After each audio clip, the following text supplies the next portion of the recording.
கண்கள் தீட்டும் காதல் என்பது அது கண்ணில் நீரை வரவழைப்பது. பெண்கள் காட்டும் அன்பு என்பது நம்மை பித்தனாக்கி அலைய வைப்பது. யாருக்காக?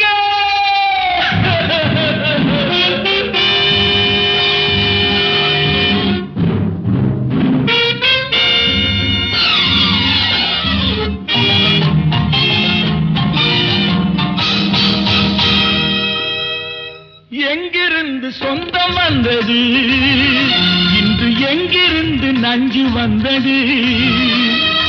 அங்கிருந்து ஆட்டுகின்றவன் தினம் ஆடுகின்ற நாடகம் இது.